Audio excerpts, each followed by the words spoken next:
Is the U.S. consumer getting in more debt or less debt in this inflationary environment? Hello, everyone, and welcome to Real Estate Daily with the House Heroes. My name is Troy, and Monday through Friday, we go over the housing, real estate, and mortgage news. Today is June 7th, and let's jump right into this Bloomberg article. It says U.S. consumer credit surges again as loans and credit spending jump. This is very, very concerning. You know, we all get a paycheck. We're all spending it. Are we spending beyond our means? Because when we don't have that money in the bank, what do? We start popping that credit card out and we start spending money. And right now in inflationary times, I'm hoping that people are doing that because it's a necessity, not because they feel like they have plenty of money coming down the road. Or people also are talking about, you know, having inflation as it keeps going up. We're going to have a recession down the road, and now interest rates are going to fall. So I hope we're really focused on what's really important here. Consumer debt is going to actually choke off the economy as well as inflation. Next article here is by HomeWire, and it's the Home Purchase Sentiment Index. It says almost 80% believe it's a bad time to buy property.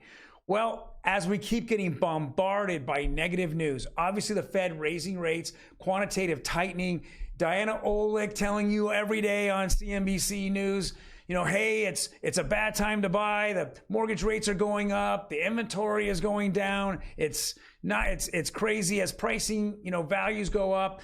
We're hearing about inflation. We hear that every single day, right? We're all getting creamed. If you own a gas guzzling car, we're getting creamed at the pump. We're seeing the food prices go up. It hasn't stopped. All-time highs happened last week, you know, in energy and in food. We're going to continue to see this going forward. And with that, it's the sentiment that people have when they want to buy a home or refi a home or do anything in the real estate market. It's collateral damage that's happening. And that's why we're seeing this, which then connects to the next article here by Redfin. It says housing market update, home buyers regain some control as supply grows and demand pulls back. So we're seeing this, right?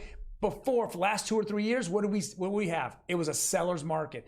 And so sellers ruled the day. In fact, it was probably the greatest seller's market of all time, in the respect that I've never been able to give out crazy terms as a listing agent. I never made the buyer before, release all their contingencies up front if they wanted to buy a hot house out there, especially appraisal contingency. And people were paying 3, 5, 10, even more percentages over asking and over market prices for those homes.